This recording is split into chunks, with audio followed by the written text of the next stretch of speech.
don't be afraid. I know that. 35mm.it incontra Jan Ole Gerster in concorso nella sezione più 18, che è la sezione più adulta. Film molto bizzarro, molto interessante, in bianco e nero. One Day for a Berliner, a strange young Berliner who didn't decide almost anything about his life, and it's not so young. Maybe it's the turning point of his life. It will be this day, maybe. Very funny. First question, Jan worked with Tom Tickwer, and is a very young German director. Jan, the first question is very simple. Why did you choose to make this movie? Well, I wanted to make films ever since I was a teenager, or I was interested in films when I was a teenager, and I grew up in a little city. There's no film industry at all. So for me, making films was something that happens in another world. But at one point, I decided to move to Berlin and work for that company. It's the company of Tom Tickwer, Wolfgang Becker, and Goodbye Lenin. And it was a great time, a great experience. I learned everything there. I remember I was working there for 2 weeks, and they asked me if I can go to Tuscany because they were shooting a film in Tuscany. It was called Heaven. Heaven by Tickwer, yes. By Tickwer with Kate Blanchett. Giovanni Ribisi. Giovanni Ribisi, see. And it was a great time for somebody who wanted to work for the films to be in a company like this, being surrounded by all these great filmmakers. And why did you choose to make this movie as your debut? Well, I was thinking for a long time, like the character of my film, about what to do, what film would be my first film, and I decided to do something personal and to tell a story that I somehow experienced and that is unique because it is personal. And I always identified with these kind of characters, like young worried man having problems to connect with the world around them. These were always the characters I felt close to, so I had him in mind, and I took a look at my everyday life, and that's how it all came together. So Nico is your alter ego? In a way, a little bit, maybe. Yeah, maybe. Okay. Why the black and white? Well, I thought that it might be telling something about the way that Nico feels alienated from the world he's living in. Black and white always keeps a distance, or creates this distance that I thought was right to show the world through his eyes, like a bit disconnected, a bit alienated.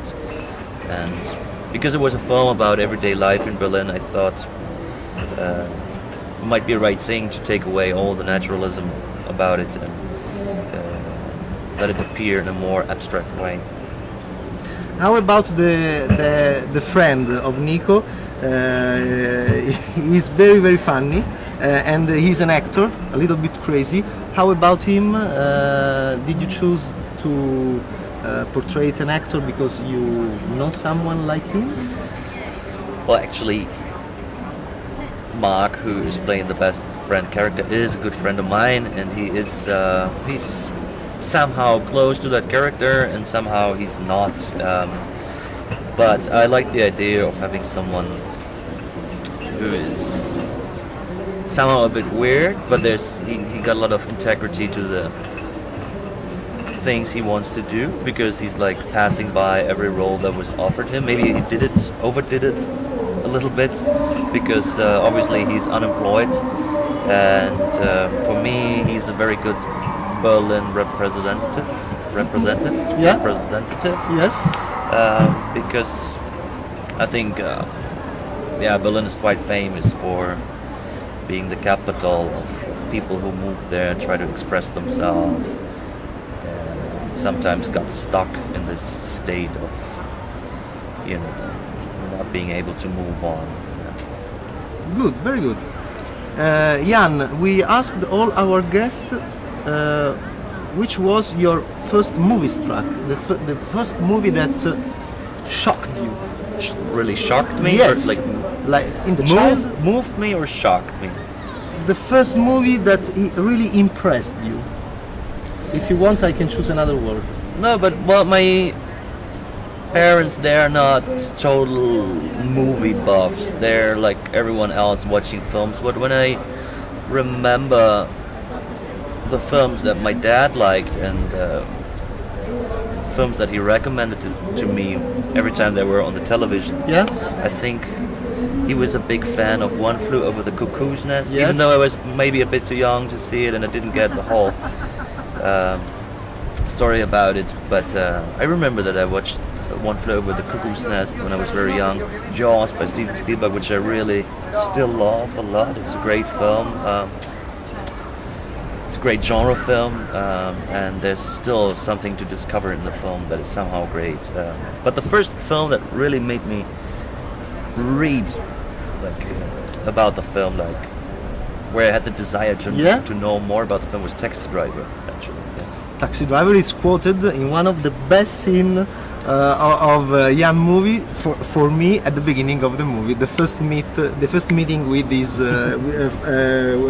between Nico and his wonderful and strange friend. Yes. So Taxi Driver. Okay, Martin Scorsese, and the movie also.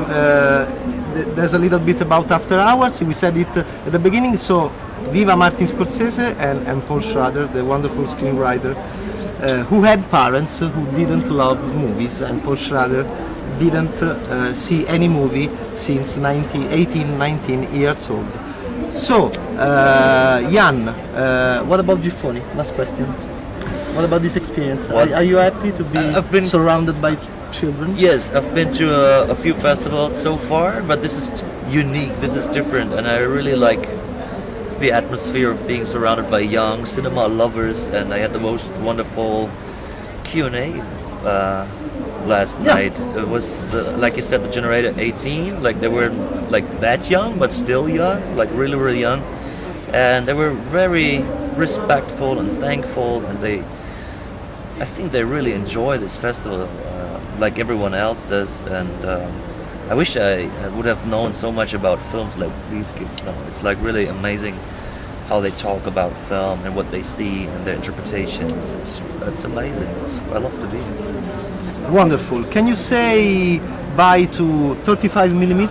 This is the name of this wonderful site with this interview. Oh, you mean like saying in general goodbye to 35mm, like because every film will be shot on digital media now? No, We are a little bit nostalgic, yes. Okay, I like that. So goodbye. Thanks for having me, and hope to see you again. Bye bye, 35mm.